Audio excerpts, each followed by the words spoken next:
So yun mga kadabarkads, mga kabiyaya, isang mabiyayang araw po sa ating lahat. Welcome back to my YouTube channel, J. Guevara TV nga po pala, isang TVJ defender at reactor ng mga viral issue na nagaganap dito sa Pilipinas. So pag-usapan na po natin to, ito na yung pangako ko doon sa isang video ko na tatalakayin po natin yung about po doon sa nasagap kong balita na bad news at ikakalungkot ng lahat ng TVJ supporters, no, na hindi natin din inaasahan na magkakaganito din po pala. Ito po hindi po prank, hindi po ito katuwaan lang, ito po ay totoo po. At i-explain ko po sa inyo ng maayos kung bakit nga ba nangyari ito. So syempre bago natin din to simulan, don't forget to like, share, comment, and subscribe sa ating YouTube channel at pakipindot na lang din po yung bell button para lagi tayo updated sa ating mga video araw-araw. Nandun yun, mega love shoutout po pala sa lahat ng mga Dabarkads natin dyan at sa mga patuloy na sumusuporta kay J. Guevara TV po. Pasensya na, hirap pa ako magsalita. Kay J. Guevara TV at sa mga on and off cam na sumusuporta sa akin, kay Mami Teresa Arong, Mami Rena Baer, kay Kuya Armin Patricio, Ate Irene Patricio, Kuya Lori, at Ate Rose Villapuerte, yan kay Kuya Lori Soto De La Rosa. At ayun, please subscribe my second channel na J. Guevara Official and Chris M. TV. Yan, dyan po ako nagcha-charity work. So ngayon, di pa makapag-charity. Ngayon, magsusolo muna si Kuya Chris kasi bawal pa talaga akong magpagod ng gusto. Ngayon talaga mga artistahin eh. Bawal po. Yung inutos ni Doc na iwasan ng puyat, stress, tsaka pagod yun. Para bumalik yung mga talenhagang boses natin, no? So yun, bago natin yung simulan, pangit talaga ng boses ko, buwisit yan. Dito muna tayo. Kasi matagal nyo na rin ito ni-request sa akin eh. Papatunggulo dito sa Television and Production Nice Class 41. National Trademark Application Designation Country Philippines. Yan, ito. Pag-usapan po natin to, no? Kasi maraming delikado daw dito ang Tito Vic and Joey kapag natuloy daw po ito. Nananawagan po ang lahat sa himpilan ng Intellectual Property Office of the Philippines o sa mas kilala bilang IPOPHIL na isinumite ng Tape Incorporated na Peking Class 41 registration. Naku po, Peking pala yan. Nga, totoo to? Peking pala to? Ano to? Black propaganda na naman? Propaganda, mind conditioning, ganon. Parang ganon nata ito eh, no? Mind conditioning na naman nata ito eh. Mga kadabarkads, kayo ba ano masasabi nyo rito? Noong pang Enero, para sa inyo, noon pang Enero, sa title Night Bulaga ay kung maaari na pakibasura ninyo na lang po agad-agad. Okay lang po kung susunugin pa ng IPO or silaban na lang ng apoy ang Peking Class 41 registration ng Tape Inc. At mas ikakatuwa pa natin. Ibig sabihin Peking ito. Ito yung ito yung pinanglalandakan ng mga vlogger doon sa kabila. Ito yung pinagyayabang nila na ito daw yung tatapos na sa Tito Vic and Joey. At mababawi na daw nila yung trademark na Itbulaga. Ano nangyari? Nangyari sa inyo? Kaya bang? Sabi ko na nga ba, fake news na naman eh. Sabi ko kung hindi fake news to, kaya bangan na naman to. Sabi ko na nga ba eh. Tingnan natin ito. Ibig sabihin, nung Enero pa pala to. Ang isumite ng Tape Inc. sa IPOPHIL na Peking Class 41 registration para sa title na Itbulaga ay pinababasura na agad. Naku po. Fake news na naman kayo. Grabe talaga, no? Ang hilig nila mamiki. Ugali talaga nila yan. Ayaw nga nila ng live, gusto nila tape. Sa tape kasi, may fake. Walang makakatalo sa Tito Vic is an original trio, the best sa noontime show It Bulaga. Walang makakatalo sa original Night Bulaga. Ayan, TBJ lang sa kalam. TBJ only original It Bulaga, solid. What? Until now, hindi rin titigilan yan. Akala ko ba wala na? Bakit tumahabol sila? Hindi ko nga rin alam eh. Yan din ang iniisip ko, no? Na bakit? Akala, wala na eh. Panalo na eh. Panalo na. Ano pa bang hahabulin nyo? Binubulag nyo na naman yung mga nila. Ang hirap kasi sa inyo, kaya hindi kayo tinatangkilig ng mga tao dyan sa noontime show nyo. Niloloko nyo kasi sila. Huwag nyo kasi silang lokohin. Pakainin nyo sila ng napakasustansyang mga segment nyo. Kagaya ng ginagawa ng Tito Vic and Joey sa amin. Na tipong kahit hindi ka na mananghalian, manood ka lang ng Itbulaga, busog ka na. Yung nga lang, magparautot ka. Parautot ka sa kakatawa. Ewan ko ba dito sa mga to, no? Parang walang walang ka dala-dala eh, no? O, ito pa isa. Pag-usapan din natin to. Yung about po dun sa Cable Link TV. Yan, ito, pag-usapan natin to ha. Ito yung parang nawala parang inilipat sa ibang istasyon, sa ibang number yung channel nito. Okay, basahin natin. Kaya pala naging kadalasan ng pagiging lamang ng It's Showtime sa ratings kaysa sa Itbulaga dahil sa kagagawan pala ng Cable Link TV. At sinasabutay nito ang signal ng RPTV kapag tanghali na. Naku po, eto na naman tayo, no? Sinasabutay pala ng Cable Link TV ang signal na RPTV tuwing tanghalian para walang makapanood sa Itbulaga. Hindi, napapansin ko rin kasi nagtaka din ako eh. Pero normal naman na yon sa mga noontime show. No, normal naman na yun sa mga noontime show. Na may tataas, may bababa, may pero hindi katulad kasi ng show ng TBJ na nami-maintain talaga nila. Hindi, kung bumaba man sila, kukunti lang at bibihira. Hindi katulad sa tahanang pinakamasaya na may maintain ho nila yung pinakamababa. Hindi, ang TBJ kasi kadalasan may kita mo nasa 4.9 ganon. Hindi na sila pumapatong sa 3 or sa 2. Hindi katulad ng Showtime tsaka TP na 3-2, doon na lang lagi tumatakbo yung mga ratings nila. So nagka-issue kasi nung nakaraan mapatungkol sa mga channel.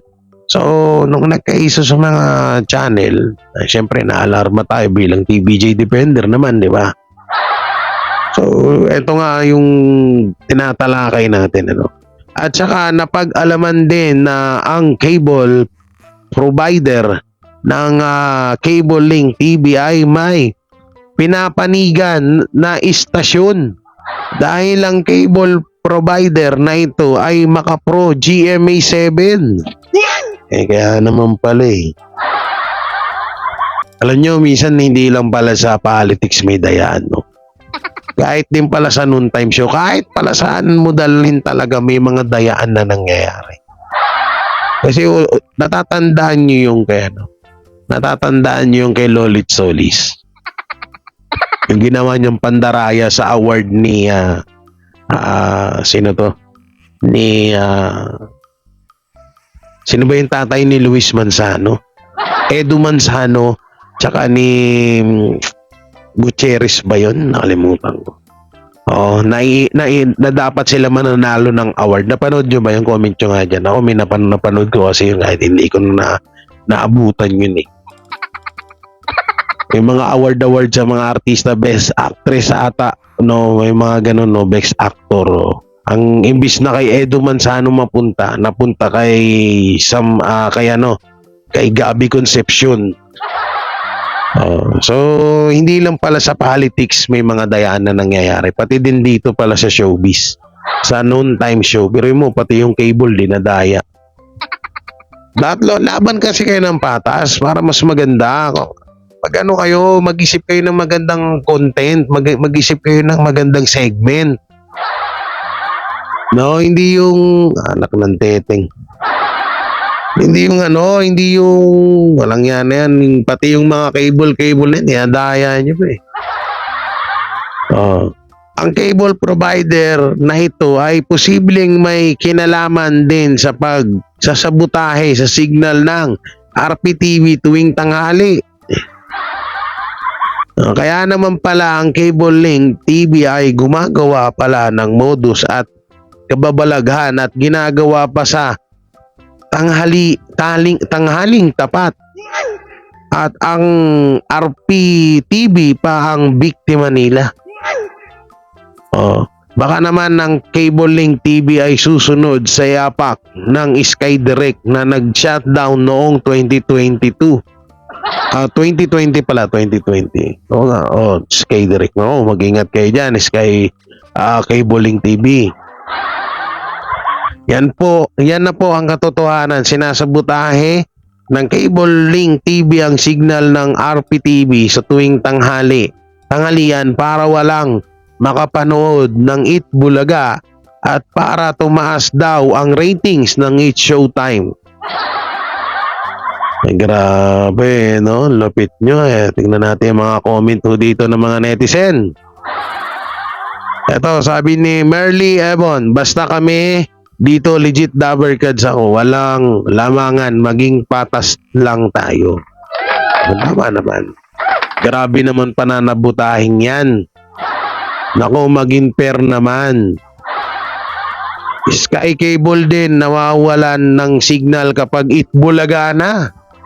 Kaya na mga tao, mga netizen na mismo ang nagkukwento na sila talaga ay nawawalan ng mga signal na kapag pumatong na po ang oras ng tanghalian pag manonood na sila ng Eat Bulaga. Huwag mag-alala, ang gumawa ng kababalaghan ay walang mabuting patutunguhan. Nandiyan ang Diyos palaging nakagabay sa mga taong may mabuting puso. Kaya laban lang TBJ, legit Dabarkads. Sabi ni Chris. Makati na lamunan ko. Ang unfair naman, may taas naman na magmamata di kung sino ang may gawa. Kaya laban TBJ. Ito pa, non-GMA ako dahil sa EB at sa mga anime gaya ng Voltes 5, Daimos, Ghost Fighter, Flame of Recca, pero nung lumipat ang TBJ Dabarkads at EB sa TV5 nang shift na ako from kapuso to kapatid, kaya bukod sa EBI pinapanood ko rin sa TV5 ang Good Morning Kapatid face to face, pati na ang yung morning program ni na Sir Ted Filon and DJ Chacha. At hopefully may consider si Mr. MVP at TBJ na maibalik ang mga Sentai na 5-man at Jetman kahit sa weekend sa hapon. At saka Sailor Moon, Chulato, Masked Rider at BR Troopers sa weekend primetime para manood rin ng mga kabataan. Mga ganda yung mga cartoons na yan, mga 90s na cartoons yan eh. Ito pa, kay Buling, kung maka-GMA ka, huwag kang manabutahe. Kasi legit Dabarkads kami. Kailangan din naming mag-enjoy ang pinapanood namin. Ako, alam nyo kayo, kay Buling, kung totoo man tong issue na to. Alam nyo, ang dami ng tumarantado sa Tito Vic and Joey na bumalik sa kanila. Napaka high-tech ng karma na binalik sa kanila. Gusto nyo bang magaya kayo sa taping? Hindi yung taping kaya nagkakabaon-baon na sa utang, oh. Ayun yun, unang-unang tumarantado sa Tito Vic and Joey. Gusto niyo magaya ba sa kayo? Gusto niyo ba magaya sa kanila? Bunga muna akong tubig, nawawala na akong boses.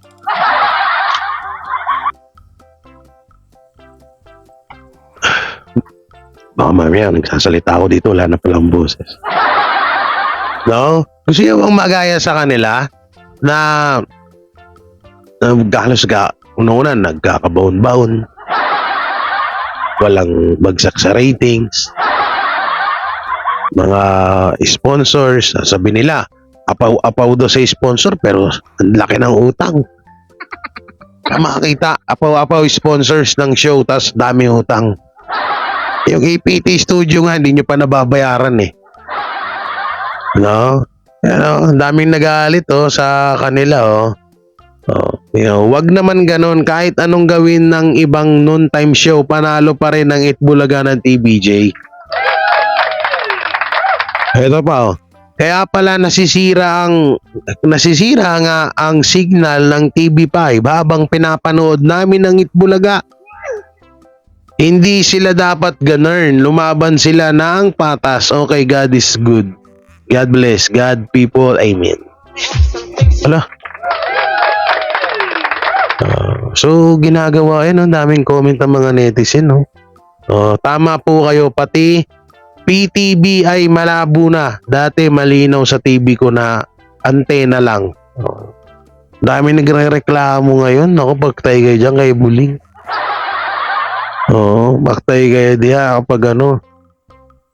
Sabi ni Rekle, loko to ang cable link na ito. Bakit niya sinasabot tayong signal ng RPTV? Parang walang manood ng Itbulaga. Yan yung mga comment ng mga netizen, no. Ang dami galit na galit sa inyo.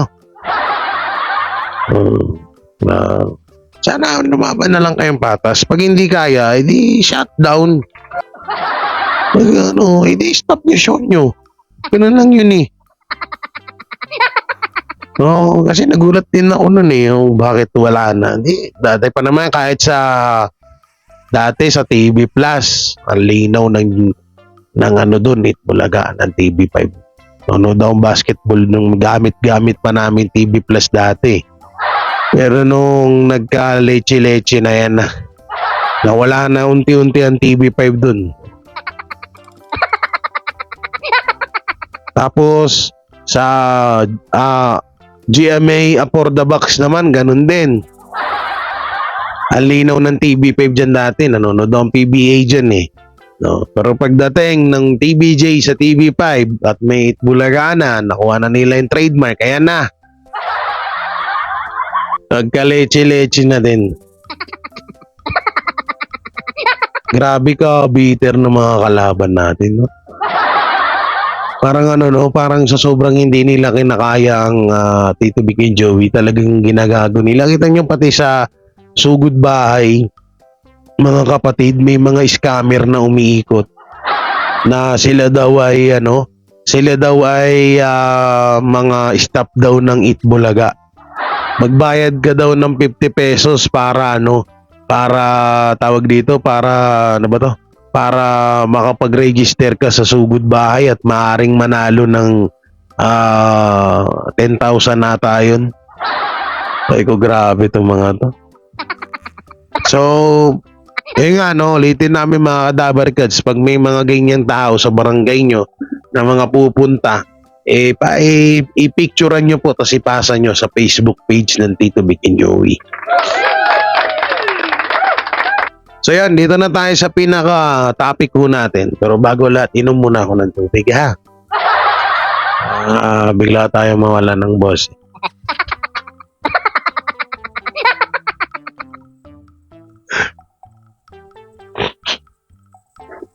Okay na. So ito. Nung mga nakaraang araw, mga nakaraang buwan, linggo na nagbablog tayo kami ng mga TVJ Defender, ay naibalita namin na ang Tito Vic and Joey at ang Itbulaga ay lilipat na sa Meralco Theater. Na nakita nga natin na napakaganda, napakalawak at nasa 1,000 capacity nga po ang pwedeng manood doon sa loob na yun. Talagang natuwa ako yung mga legit Dabarkads, mga solid TBJ na mga supporters natin, supporters ng Tito Vic and Joey. Lubos silang natuwa kasi mas marami nang makakapanood. At hindi na katulad nung studio sa TV5 na maliit. No? Gusto rin, yung iba kasi gusto rin talagang manood ng Itbulaga, ng TBJ. Hindi sila makapanood sa kadahilanan nga na maliit nga yung studio, hindi kakasya ang lahat, no. So, ayun yung isa pa na blessing na nabalitaan natin, na blessing para sa Tito Vic and Joey. Ngayon, hindi paano ko ba 'to wait lang. Paano ko ba 'to i-deliver na salita? Baka kasi magkamali ako, mabash ako eh.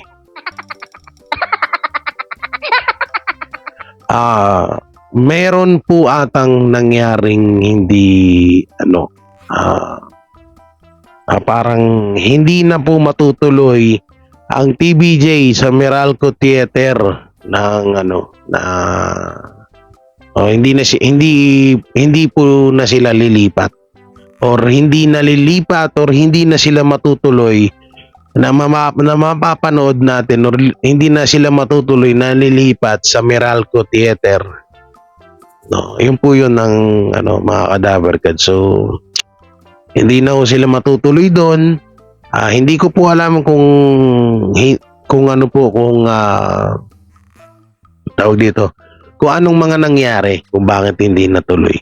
Pero may isa pa pong may gagawin po ang TV5 para mas palakihin po ang studio ng Tito Vic and Joey. Ito po, ayon po ito sa source ko at hindi ito biro. Hindi po ito tawag dito, hindi po ito joke or prank, hindi po ganun. Ito po ay legit at 100% na totoo po. Kaya nga po mga Dabarkads, ulitin ko, hindi na po makalipat ang Tito Vic and Joey sa Meralco Theater. Para hindi rin naman po kayo umasa. Pero wag pa rin po tayo mawalan ng pag-asa na baka sakali naman mapag-usapan ng maayos at kung ano pa yung mga pwedeng gawin doon, no? Ano pa yung mga tawag dito? Ano pa yung mga pwede nilang mapag-usapan at malay naman din natin darating ang panahon na matutuloy talaga. Pero yung ngayon po, mukhang malabo pa ang Tito Vic and Joey at ang Itbulaga na makalipat sa Meralco Theater. So, baka may mga magtaka. Napapanood namin sa mga video ng ibang vlogger na parang renovate ang Meralco Theater. So, hindi po totoo yun, no? Hindi po ni-renovate. Dahil yung Meralco Theater, kaya nga po Meralco Theater na yan, theater po yan, no? Wala pong renovation na nangyari doon. Bali, yung mga nakita nyo siguro na mga parang ginagawa, yung talaga siguro yung pinaka-exact na pagtayo ng Meralco Theater, yung pinanood yung mga video na yun, no? So, ano naman daw, bali may mga bali-balita kami na yung studio na yan ay gagawin at mas papalawakin at baka may iba pa na studio po na paglalagyan sa Tito Vic and Joey. Excuse me. Na baka baka may iba pa pong studio na pwedeng ibigay or paglagyan sa Itbulaga. Tsaka yung issue po na kaya lang daw ililipat ni Manny B. Pangilinan ni Mr. MVP ang TBJ sa Meralco Theater dahil way lang daw yun. Pero gusto niya na daw po talagang palayasin ng TBJ. Wala pong katotohanan yun, no? Kasi baka napanood nyo na rin. May napanood kasi akong video na ganun na ganun yung pagka-tema ng video niya. Wala pong katotohanan. Okay na okay po si Mr. MVP, ang TV5 at ang TBJ. Wala akong problema. At doon sa Meralco Theater naman na yun, ay, ano pa rin tayo, abang-abang pa rin tayo. Baka mamaya mapag-usapan naman na nila ng gusto. Pero sa ngayon, wag muna tayong umasa na na makakalipat sila dahil may mga bagay pa daw na inaayos or ano pa. No, yun yung sabi sa akin ng source natin mismong nandoon sa Itbulaga na wala daw pang katotohanan na lilipat sila ng studio at yung Meralco Theater na yan. So, dati rin kasi nakapag-vlog ako at nailabas ko rin yun sa channel ko na about yun sa bagong studio ng Itbulaga. Baka meron pang iba na hindi natin alam. So, abang-abangan nyo na lang ho dito sa video natin para i-upload natin at may-update ko rin po kayo mga Dabarkads, no?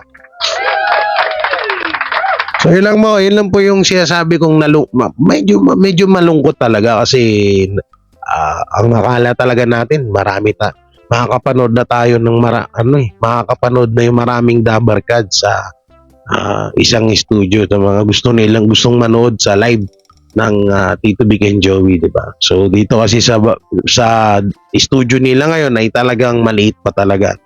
So hindi kakasya yung maraming Dabarkads. Kaya natuwa ang mga Dabarkads, mga solid TVJ supporters kasi nga ay marami na makakapanood, magkakasya na dahil malaki yung Meralco Theater. Pero ayun na nga, hindi ko masasagot kung bakit kaya hindi natuloy. Basta may mga baka hindi pa sila masyadong nag-uusap or baka may mga hindi pa tawag dito. May mga hindi pa sila napagkakasunduan. Siyempre business din yan, di ba? So yung mga Dabarkads, hanggang dito na lang yung video natin, no? So may kukomento nyo sa binalita ko, no? So i-comment nyo lang po dyan sa baba. Siyempre maraming salamat sa walang umpay na suporta nyo sa ating number one noontime show na Itbulaga ng Tito Vic and Joey sa TV5. At siyempre sa aking YouTube channel na rin, huwag nyo pong kalimutan din subscribe ang aking kaibigan na si Chris MTV at ang aking second channel na Jay Guevara Official. Siyempre mga TBJ Defenders dyan na nasa description ng kanilang mga links. So yun, hanggang dito na lang. Maraming salamat and don't forget to like, share, comment, and subscribe sa ating YouTube channel at pindot na lang din po yung bell button para lagi tayo updated sa ating mga video araw-araw. So maraming salamat. Ingat po kayo palagi and God bless and peace and bye-bye. Sila ang TBJ Defenders. Pagtatanggol ang katotohanan sa mga bashers. Tunay ang kanilang dala, katotohanan talaga. Ano mang sabihin nyo ay di yan sa kanila uubra. Mga salita nyo na di katotohanan. Sila ang patunay na merong katotohanan. Wala silang kinatatakutan, basta nasa tama kanilang paglalaban. Ang TBJ ay kanilang susuportahan. Sila ang defenders na laging nasa likuran. Jay Guevara, Jake Magnus, Chris Ulo, Tita Messi, sila ang nandyan